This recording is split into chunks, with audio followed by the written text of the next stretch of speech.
2024 সালের July August মাসে ছাত্র জনতার গণ অভ্যুত্থানের সময় বাংলাদেশের কারা ব্যবস্থায় দেখা যায় এক অভূতপূর্ব বিপর্যয়।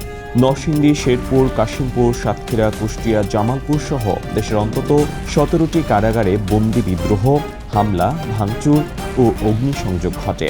এ সময়ে 5টি কারাগারে সব বন্দী সহ মোট 2247 জন বন্দী পালিয়ে যায়, যা দেশের কারাগার ব্যবস্থার ইতিহাসে নজিরবিহীন ঘটনা হিসেবে চিহ্নিত হয়েছে। 1.5 বছর পেরিয়ে গেলেও এখনও 716 জন বন্দী নিখোঁজ। কারা অধিদপ্তরের তথ্য অনুযায়ী এদের মধ্যে রয়েছেন মৃত্যুদণ্ডপ্রাপ্ত শীর্ষ সন্ত্রাসী ও জঙ্গি সংশ্লিষ্ট আসামিরা।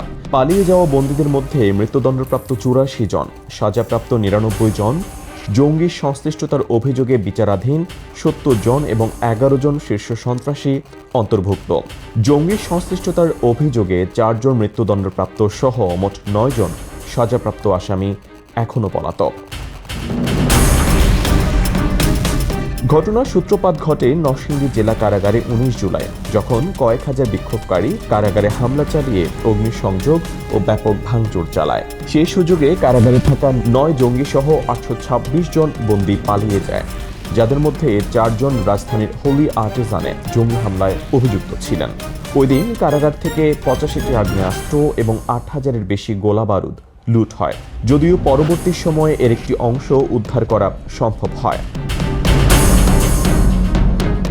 5 আগস্ট আওয়ামী লীগ সরকারের পতনের খবর ছড়িয়ে পড়ার পর দেশে একযোগে বিভিন্ন জেলার কারাগারে হামলা ও বিদ্রোহ ছড়িয়ে পড়ে।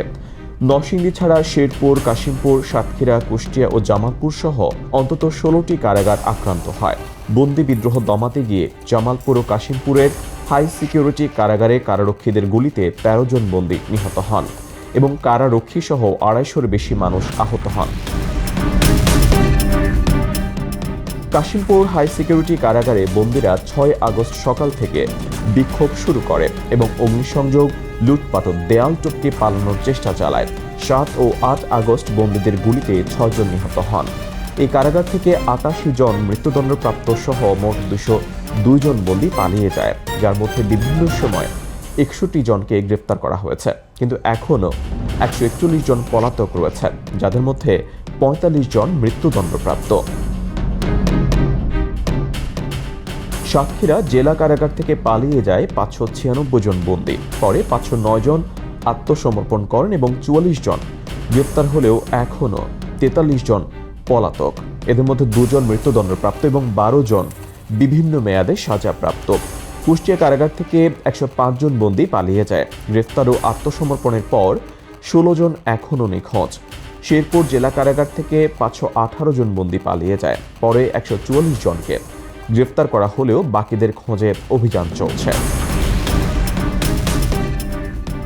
বিদ্রোহের সময় নরসিংদী ও শেরপুর কারাগার থেকে লুট করা হয় বিভিন্ন ধরনের 94টি আগ্নেয়াস্ত্র ও প্রায় 9,000 গোলা বারুদ। শুধু নরসিংদী থেকেই লুট হয় 85টি অস্ত্র ও 8,000-এর বেশি গুলি।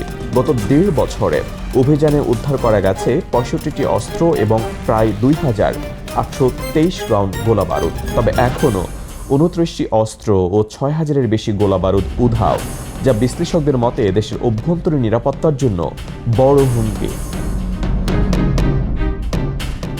কারা অধিদপ্তর জানিয়েছে, তখনকার সময়ে কারাগারে বন্দীদের তথ্য সংরক্ষণ করা হতো, কিন্তু কোনো কেন্দ্রীয় সার্ভার বা ডেটাবেস ছিল না। বিশেষ করে নরসিংদী ও শেরপুরের কারাগারের সব নথি আগুনে পুড়ে যাওয়ায় অনেক বন্দীর পরিচয় নিশ্চিত করাও কঠিন হয়ে পড়েছে। কারা অধিদপ্তরের সহকারী মহাপরিদর্শক মোহাম্মদ জান্নাতুল ফরহাদ বলেছেন, আমাদের প্রতিটি কারাগারে আলাদাভাবে বন্দীদের তথ্য রাখা হতো, কিন্তু কেন্দ্রীয়ভাবে সংরক্ষণের ব্যবস্থা ছিল না। এখন এনটিএমসি সিস্টেম চালু করা হচ্ছে। ভবিষ্যতে এ ধরনের ঘটনা প্রতিরোধে কারা প্রশাসন কারাগারের সীমানা প্রাচীর উঁচু করা, বন্দীদের ছবি ও আঙুলের ছাপ সহ ডিজিটাল রেকর্ড তৈরি করা এবং কেন্দ্রীয় তথ্য ভান্ডার চালু করার পরিকল্পনা নিয়েছে। তবে বিশ্লেষকরা মনে করছেন, 716 জন পলাতক বন্দী এবং 6,000-এর বেশি গোলা বারুদের উদ্ধার না হওয়া পর্যন্ত দেশের নিরাপত্তার উপর ঝুঁকি কমবে না। News desk, Dhaka express.